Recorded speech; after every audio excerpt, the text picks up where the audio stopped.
Amigos, ¿cómo están? Bienvenidos a un nuevo video. Esta es la segunda parte del video pasado, del video de mitos del psicoanálisis, en donde estuvimos hablando sobre una chica en TikTok que dijo cierta información respecto al psicoanálisis que no estaba, pues, bien informada. Sus argumentos no estaban con validez. Muchos argumentos que ella dijo carecían de validez, carecen de validez, carecen de información, carecen de lectura, carecen de muchas cosas, ¿no? Y bueno, en este video vamos a ir con es la segunda parte, ya que en aquel entonces no me dio tiempo de terminar porque la partida se había acabado. Entonces vamos a empezar ahora sí con el análisis de esta segunda parte, en donde nos quedamos. Así que vamos a ver qué más nos dice esta chica. Si no han visto el primer video, se los voy a dejar abajo en la caja de descripción para que vayan y lo vean, ¿va? Para que tengan como que contexto. Y bueno, vamos a ello. Por supuesto que nos hace falta estudiar bastante del psicoanálisis. También nuestra postura del psicoanálisis es en experiencia propia. Nos fue muy mal, extremadamente machista y sexista y misógino. A ver, bueno, aquí nuevamente está diciendo algo que ya habíamos dicho el video pasado, de que lo que ella, a ver, partiendo de lo que ella nos dijo hasta el inicio del video, de en mi opinión, no, esto es lo que yo opino del psicoanálisis, hacemos nuevamente hincapié. Lo que ella está diciendo, podemos comprender por qué está tan desinformado, porque no deviene de una lectura hecha de los textos de Freud, completa, de muchos textos que se complementen. O sea, leer un artículo de psicoanálisis no te sirve para nada. Leer un libro, incluso, fíjense, un libro de los tomos de Freud de psicoanálisis no te sirve de nada. Tienes que leer bastante de Freud. Tienes que leer la obra completa porque todo tiene una cronología y tiene una secuencia. Y tiene actualizaciones que Freud se hizo a sí mismo, como ya lo había yo dicho. Entonces, partiendo de esto, que nuevamente dijo que esto viene por una mala experiencia que ella tuvo, podemos comprender que por qué sus opiniones están tan sesgadas, porque no deviene de la información concreta y sólida, no deviene del haber estudiado, no deviene de haber hecho un análisis real, sino que deviene de la experiencia y de obviamente que, por lo que tengo entendido, esta chica es estudiante de psicología y sé muy bien que el psicoanálisis en la universidad y en las escuelas es muy rara vez es bien enseñado. O sea, hay mucha carencia en la cuestión educativa para transmitir el psicoanálisis. Y no culpo a la universidad tanto, no la culpo tanto, porque el mismo Lacan habló de el saber del psicoanálisis, con, por ejemplo, el discurso del esclavo y el amo, ¿no? O de la persona, del sujeto supuesto saber. Y también el mismo Freud en las conferencias, por ejemplo, la primera conferencia, dijo que hay mucha dificultad para enseñar psicoanálisis. Entonces, no culpo del todo a la universidad y a la institución educativa en este aspecto, en otros sí. Pero bueno, vamos a ver qué más nos dice esta chica. De un psicoanalista, la mamá no huyó de un matrimonio en donde lastimaban a sus hijos. Literalmente el psicoanálisis nos hizo daño. A ver, aquí dice que por culpa de un psicoanalista, una madre no huyó de una relación que le hacía daño. Debemos comprender una cosa. El psicoanalista, un psicoanalista, está preparado profesionalmente, y en su preparación, que es una preparación continua e incluso en algunas escuelas de por vida, y hay muchos que hemos tomado la decisión de estudiar siempre, de por vida, o sea, no ya estarnos satisfechos con lo que sabemos, sino siempre estar aprendiendo y leyendo.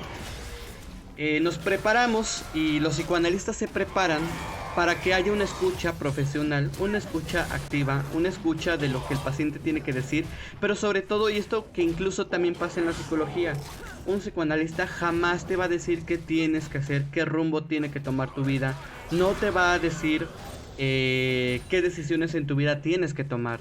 Lo que el psicoanalista, su función va a ser en el dispositivo analítico, o sea, en una terapia, es prestar una escucha al paciente de los problemas que tenga, del conflicto interno que tenga, para poder descubrir o desenredar todos estos hilos conflictivos que hay en su psiquismo, para saber de dónde deviene realmente la raíz del problema, ya que tenemos como sabido que siempre que un paciente llega, lo que te llega como motivo de consulta, generalmente y casi siempre no es lo central que el paciente tiene que tratar, sino que solamente una derivación de un problema central que hay que atender.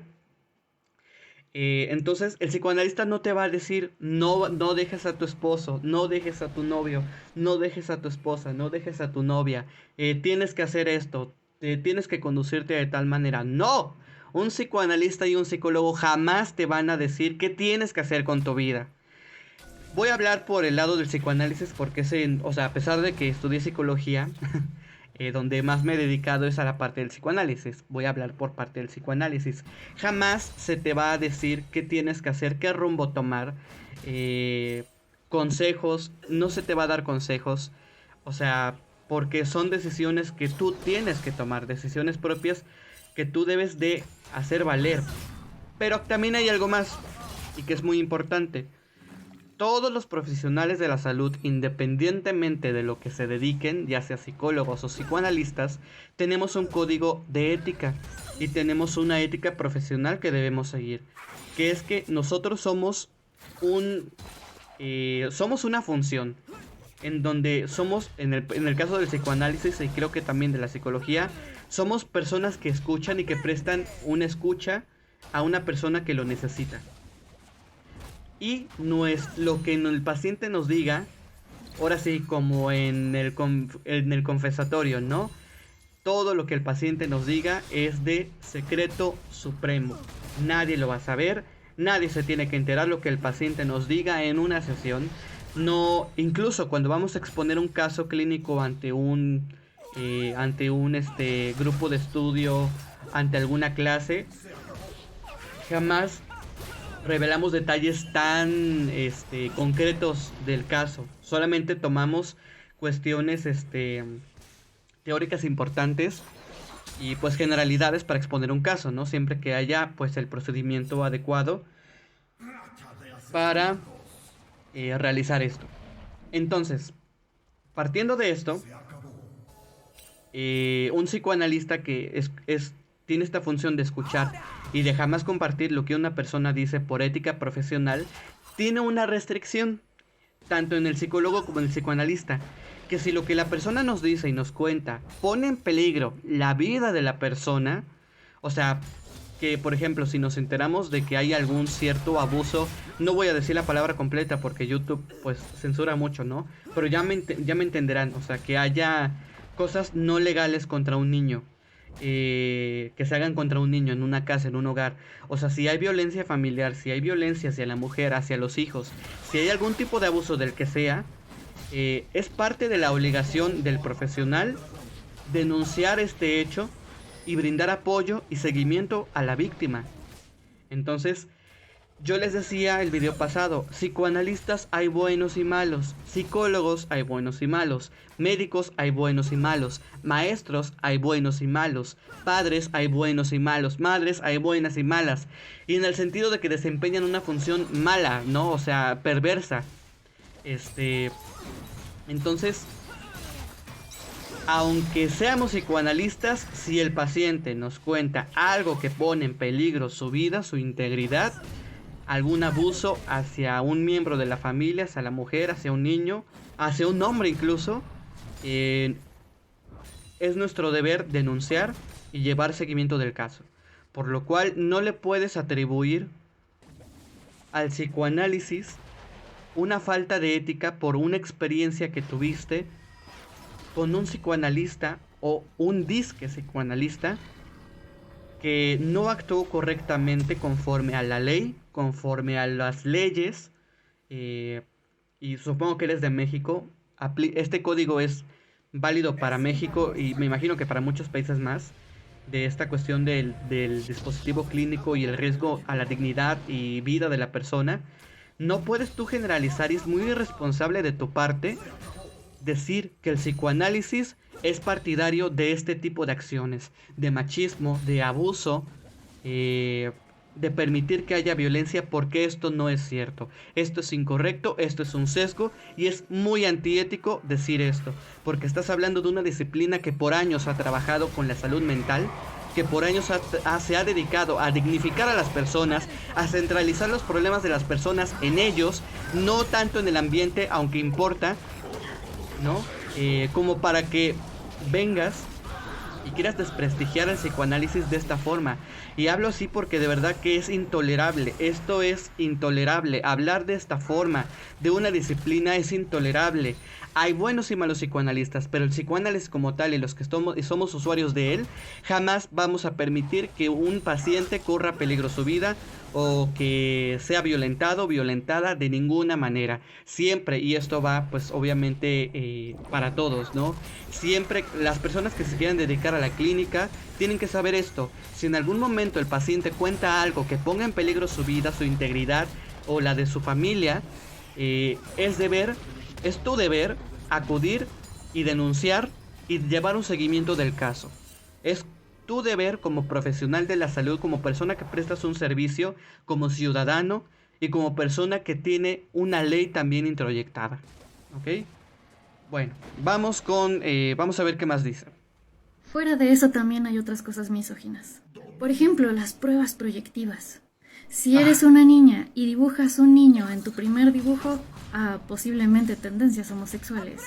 Es más, para el psicoanálisis la homosexualidad es una enfermedad. A ver, antes de que vaya al siguiente punto. Los que saben mínimamente de psicoanálisis, estoy segurísimo que se rieron con esta parte de lo de las pruebas proyectivas, porque sabrán que un psicoanalista no usa pruebas proyectivas, no las usa.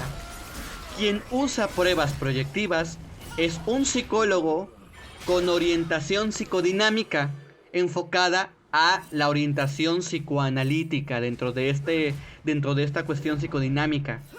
No el psicoanalista jamás va a poner a que el paciente dibuje el hombre bajo la lluvia, a que dibuje la figura humana, a que haga el HTP. Jamás un psicoanalista no hace uso de esto porque no es parte de su profesión aplicar pruebas proyectivas.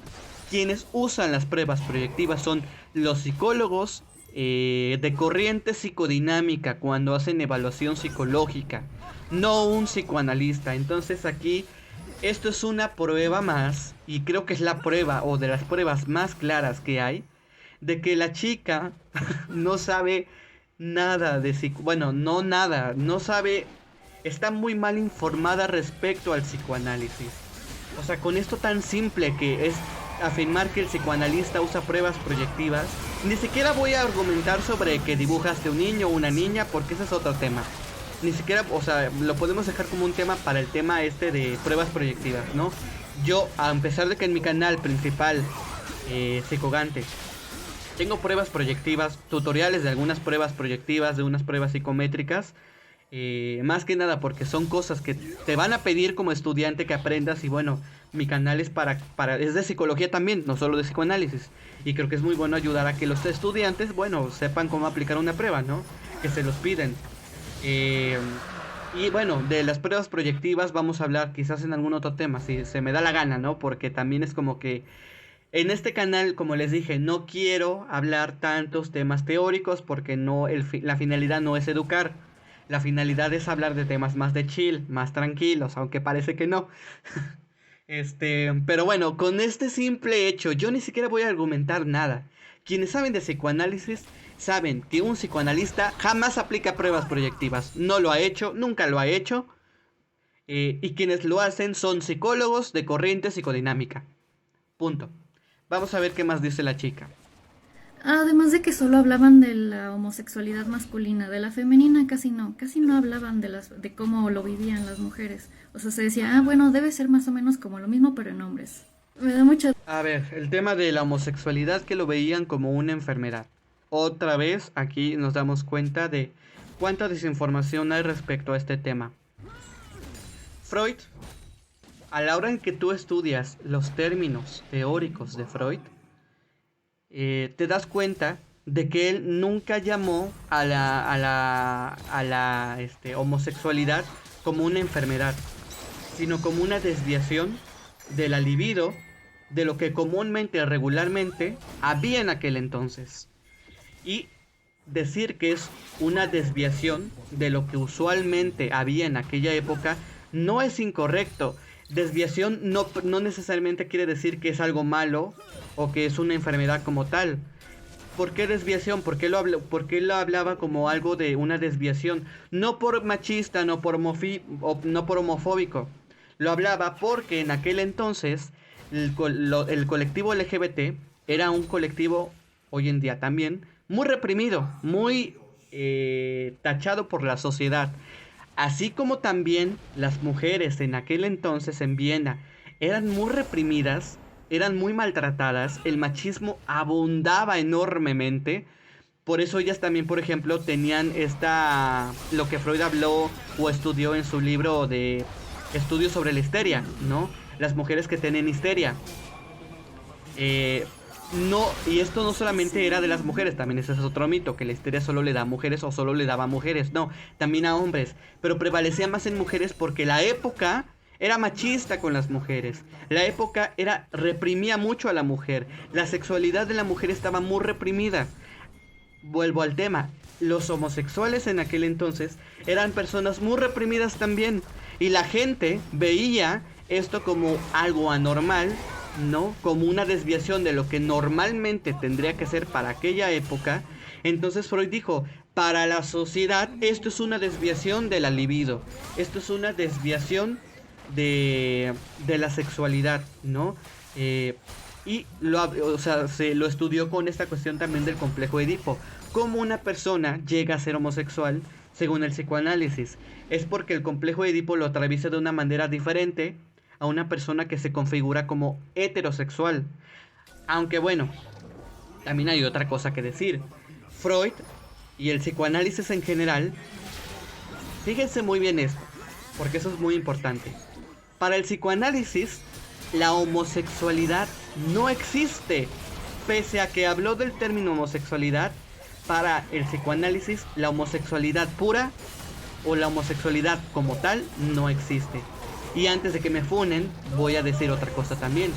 Así como la homosexualidad para el psicoanálisis no existe, tampoco existe la heterosexualidad. Aquí muchos estarán haciéndose bolas ahorita. Entonces, ¿qué somos, no? Según el psicoanálisis. Bueno, según todo lo que se ha escrito de psicoanálisis, todos somos bisexuales. Absolutamente todos. Aunque digas que te gustan las mujeres, los hombres, para el psicoanálisis todos somos bisexuales. No existe ni la homosexualidad ni tampoco la heterosexualidad. Existe solamente como si fuera una especie de balanza, algo hacia lo que te inclinas más. Pero esto no implica que no tienes gusto por personas de tu mismo género, de tu mismo sexo, ¿no? Y bueno, género también, porque el género está involucrado. Entonces, todos somos, para el psicoanálisis, bisexuales. Obviamente, si quieren saber más de esto, no me voy a poner a explicar aquí todo. Pueden buscar en internet, ¿no? Pero no existe ni la heterosexualidad ni la homosexualidad. Todos somos bisexuales con ciertas preferencias o cierta inclinación hacia hombres o mujeres. Porque todo se define desde el complejo de Edipo. Todos tuvimos un gusto por la madre y un gusto por el padre. Esto se reprime, esto se queda en el inconsciente y obviamente lo que va a prevalecer más tiene que ver con la tercera etapa del complejo de Edipo. Pero no se va a reprimir del todo porque, como bien lo hemos dicho ya en el canal principal, nada de lo que se reprime deja de existir. Por cuanto todos tuvimos en algún momento una atracción hacia el padre y hacia la madre, existe la bisexualidad reprimida, ¿no? Hay quienes se consideran bisexuales abiertamente, no está tan reprimido esta área de su vida, pero todos somos bisexuales por esencia, por naturalidad, por cuestión de ser únicamente seres humanos. Tú si te dices, no, es que yo soy heterosexualidad, no, no eres heterosexualidad, eres bisexual, pero la parte de tu gusto o atracción hacia personas de tu mismo sexo está más reprimida que la parte que te gusta en personas de un sexo diferente al tuyo. Pero no quiere decir que no esté, está reprimido, ¿no? Igual en la homosexualidad pasa exactamente lo mismo. Pero obviamente como esto es algo que se ha estudiado en psicoanálisis y que no se va a comprender bien porque hay que estudiar del todo, es más fácil decir y poner la etiqueta, pues tú eres hetero, tú eres gay, tú eres bi, y pues ya se toma como una orientación absoluta y total, aunque esto los que hemos estudiado del tema sabemos que no es cierto, ¿no? Entonces, la homosexualidad se le refería como una desviación de la libido porque en aquel entonces lo más común y lo más normal era que te gustaran personas de sexo diferente al tuyo. Era lo normal.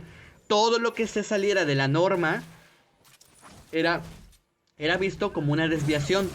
Ojo, entiendan que desviación no necesariamente es algo malo, es simplemente algo diferente. Desviación que tiene que ver con esto, que se desvía de la norma, de lo más usual. Los que han estudiado un poco de estadística, imagínense la campana de Gauss. El centro es la moda, no es lo que más prevalece, pero los extremos vienen siendo las desviaciones que no están incorrectas, no son malas, pero son desviaciones porque no están dentro de la moda. No por eso quiere decir que sea algo malo, por eso se le trataba como una desviación de la orientación sexual. No porque esté mal, sino porque a la época no era común que una persona se saliera como homosexual, aunque existía la homosexualidad también en aquel entonces, no era común que la gente saliera y fuera totalmente libre como hoy en día lo es, ¿no? Eh, Más o menos, porque hoy en día pues todavía sigue habiendo mucha represión aún. Pero bueno, vamos a ver qué más nos dice esta chica. Dice que algunos psicoanalistas dicen, no todo en psicoanálisis es sexo y 5 minutos después te están hablando de la libido. Y usan líbido para un montón de cosas, para explicar un montón de cosas. Y lo usan como quieran. Lo usan como algo, como de verdad una energía sexual, o lo usan como un simbolismo de la energía vital. No es...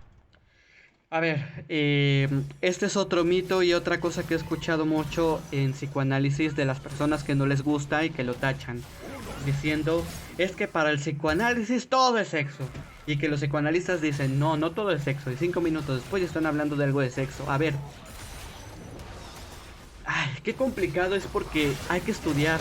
O sea, qué complicado me está haciendo responder todo esto porque para poder explicarlo tengo que hacer un repaso muy breve por todo lo que es el psicoanálisis de verdad. Pero a ver, en psicoanálisis no todo es sexo. Esto es una verdad. Pero lo que sí es real es que todo sí parte de la sexualidad. Todo parte de la... o sea, le decía yo a unos estudiantes que tuve hace mucho tiempo, unos alumnos que me tocaron en cierta generación. Todo tiene que ver con la sexualidad tan solo desde el hecho de la concepción de un hijo, ¿no? Del querer tener un hijo. Desde ahí ya se parte con una cuestión sexual. O sea, desde que tú deseas un hijo, que una persona desea tener un hijo y que empieza a imaginarse incluso, ay, quiero que sea niño, quiero que sea niño. A ver, aquí ya está involucrada entonces la sexualidad. Ni siquiera ha nacido el chamaco y ya a los papás les gustaría que fuera niño o niña, ¿no? Y casi siempre dicen, pero lo que Dios diga, ¿no? Lo que me mande.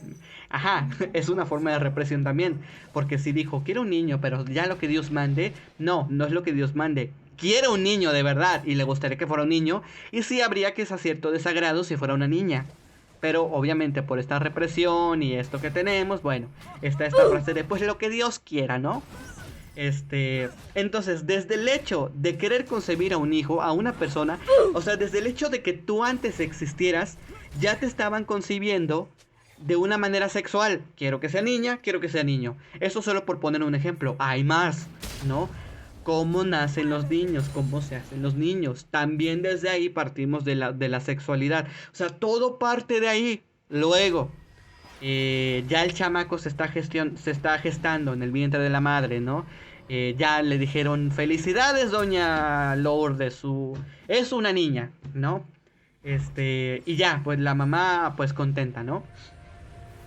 Y ya, nace la chamaca, empieza sus primeros días de vida, sus primeros meses, y luego viene lo que Freud habló de la sexualidad infantil, con los estadios de la cuestión psicosexual, ¿no? La etapa oral, la etapa anal, la etapa genital, o sea, todo el tiempo estamos en contacto con la sexualidad, por eso es que todo parte de ahí, todo lo que podemos ser, incluso el hecho de elegir cierto trabajo, o sea, de yo quiero ser yo me quiero dedicar a tal profesión y no a esta otra, también está determinado por la sexualidad, porque todo parte de ahí y todo se relaciona en algún momento u otro, ¿no? Y siempre, esto lo puedo decir más por experiencia, o sea, los libros lo dicen y lo que Freud escribió en sus tomos lo dicen y lo explican muy bien, pero yo, con experiencia clínica, les puedo decir que siempre, aunque un problema parezca que no tiene nada sexual involucrado, siempre encontramos algo. Entonces, así sea, por ejemplo, que viene un paciente que dice que pues viene a consulta porque le va mal en su trabajo, no se concentra y no sabe por qué se siente tan deprimido y tan ineficiente en el trabajo. O sea, un motivo de consulta que tú dirías, bueno, es algo que podemos solucionar fácilmente, ¿no? Pero desde el psicoanálisis, y cuando tenemos estos casos desde el psicoanálisis, tarde o temprano sale el elemento sexual del problema. Porque siempre que hay un motivo de consulta, el contenido manifiesto que viene siendo el motivo de consulta, jamás es el motivo real, ¿no? Entonces, siempre encontrar elemento sexual. Yo les dije al inicio de este video, es difícil enseñar psicoanálisis porque tenemos que ser muy discretos con los casos. Yo no les puedo aquí ejemplificar o contar un caso porque no puedo, o sea, no es correcto. No estamos tampoco en un seminario de psicoanálisis ni en un grupo de estudio. O sea, si fuera del caso, prepararía algo un poquito más formal para poder hacerlo bien, ¿no? Pero siempre todo parte de la cuestión sexual, desde que nacemos, desde que nos conciben, desde que nos piensan, desde que nos fantasean, ¿no? Entonces siempre está este elemento, aunque no todo es sexual, o sea, hay cosas que, por ejemplo, el amor, ¿no? Que hay un psicoanalista que se llama Miguel Oscar Menaza que explica que hay dos tipos de amor. El amor, que está obviamente sostenido por la libido, por lo sexual, y el amor social, ¿no? El primero es aquel que te va a llevar a que de manera inconsciente la especie se pueda reproducir y se pueda mantener, aunque el fin no siempre es ejecutado. Esto lo expliqué yo en un video que se llama Amor, Enamoramiento y Vulnerabilidad, que el amor sexual, el amor de la especie, es aquel que te va a llevar a procrear, a que te reproduzcas, con el motivo de que la especie se mantenga y sobreviva, la especie humana.